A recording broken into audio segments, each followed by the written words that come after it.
So, ladies and gentlemen, welcome to our video of Mars in the third house in the sign of Taurus for Pisces ascendant people, which is for our ascendant through house series or Lord through house series, sorry.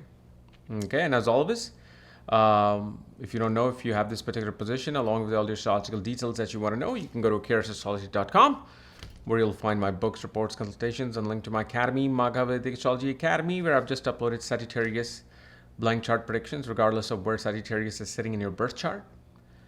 And of course, I've uploaded the August monthly horoscope on Karis Vlogs. So yeah, now, and hopefully you guys know about my new unique mantra reading, like a mini reading where I give you a specific mantra related to your chart. So anyway, Mars is in the third house. Okay.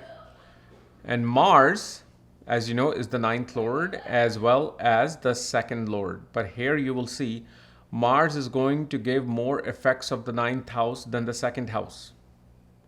Why is that? And especially you will notice these things, especially in his dasha. So if you're going through Mars dasha, you're going to notice this. Why? Because Mars is in a feminine sign of Taurus. That means it's going to now energize its own feminine sign of Scorpio, which is the ninth house. So naturally, first thing that we see with this person is being in a third house, a person naturally becomes very good at balancing out negotiations, fight, disputes. Okay. The courage is there, but the courage does not need to be seen externally so much. Okay. But Mars does show it. It forces itself to show it because even though it's in a feminine sign, Mars becomes a bull in Taurus. Okay. And you will see, especially with your father.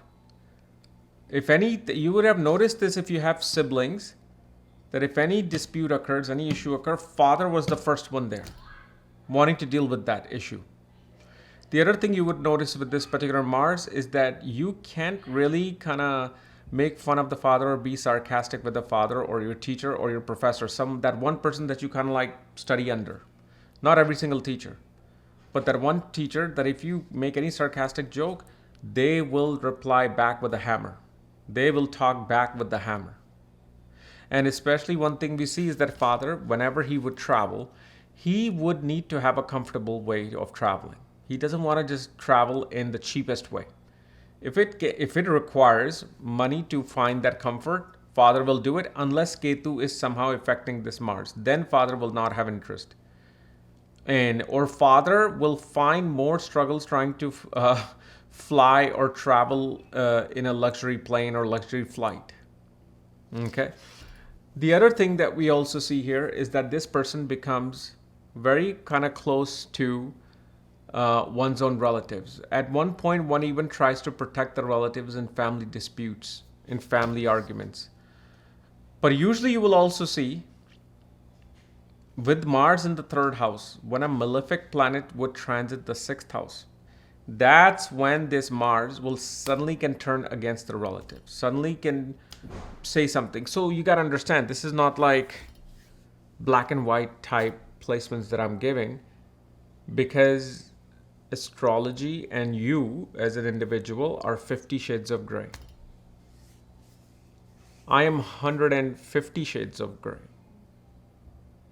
You know, I think if the world has 8-bit color, I've got 16-bit color. The complication. So the more, bit there is, the more complication there will be. So we have these type of intricacies with our life. Not everything is just, okay, well, my Mars is in the third house, so it is going to just do this. No, it can also reverse itself based on how the transits are going. Like, for example, your father becomes extremely masculine and then extremely bull-like when a malefic planet is transiting in the ninth house. Whether it's Mars, whether it's Saturn, whether it's Rahu. You see that interchangeable personality and attitude of the person in your life. The other thing you will also see that the younger brother gets the support of the father or needs the support of the father. Younger brother specifically after marriage, tends to get wealth. It tends to do better than what they were doing. Now, can that change?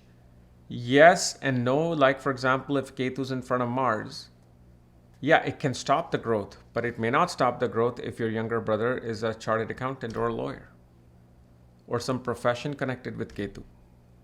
So I have to add these little things in before you are like, oh, I have this, but this is not happening because of the fact other things. But on one end, when you see Mars in the third house, whenever you sell profit, or whenever you, it's not sell profit, whenever you sell your property, you will always somehow tend to sell it in the profit. Much, much better than you did before. Where actually Saturn can reverse that result, especially here in Pisces. Like if Saturn is in the third house, you're going to panic sell. Saturn is in the third house, you're going to sell things at a lower time when economy is not that great. Or you'll be too scared to just wait. Okay, so these are the things that happens with different planets. On the other hand, we also see that especially either the sibling or the father are very creatively inclined. They just, even they could be engineers, but they just have some creative output, like maybe in a family function, in a wedding, father sang. And boy, his voice was so amazing. You couldn't believe, like, this is my father. They always tend to have creative talent. If it's going to come out professionally or not, that of course doesn't depend on this one single position in your life. And because your Mars is in the third house, you will see you become extremely strict with children. You want your children to be number one in everything. You know, where certain planets can be very laid back. Okay. Certain planets can be quite medium. Here with Mars in the third, you're going to exert this Martian force upon your children to make sure they bring value within your life and luck. Because Mars is in the sign of Taurus of value. Okay. The one thing that I can say this Mars doesn't do well with is the bosses. One has to sometimes either deal with conspiracies, controversies with the bosses, or the good bosses will always leave, get fired, laid off. And then the person that comes there, gives you the hardest time. And especially in this particular case, if, like, what happens is the bosses that you get with this Mars in the third house, colleagues you'll have a great relationship with, but with the boss, they're always strategizing. They're always playing chess game within the corporate world. But your particular Mars, okay, kind of kills that attitude of the boss. Meaning you will not be one of those people who will just take the abuse on a sit with the boss. You'll talk back if you know you're right.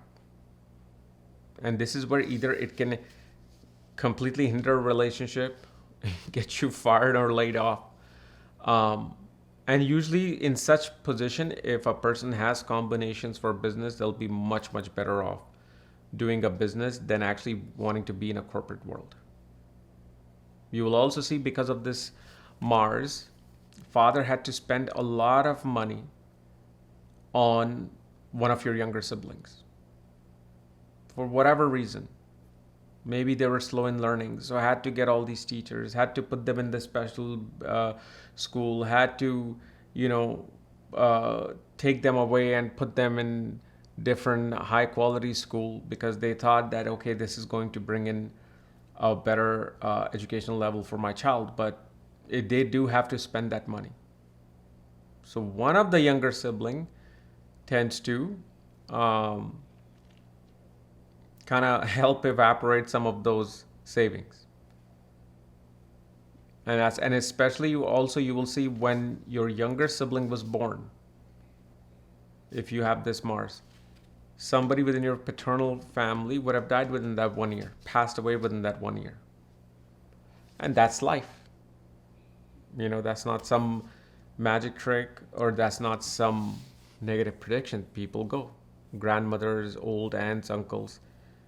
We're all gonna go. So they have to go as well. And this position kind of triggers that. Okay? So this was my analysis, small analysis of Mars in the third house in Taurus. Okay, next time we will do Mars in Atmakarka, then continue with the series. Otherwise, we'll see you later. Bye-bye.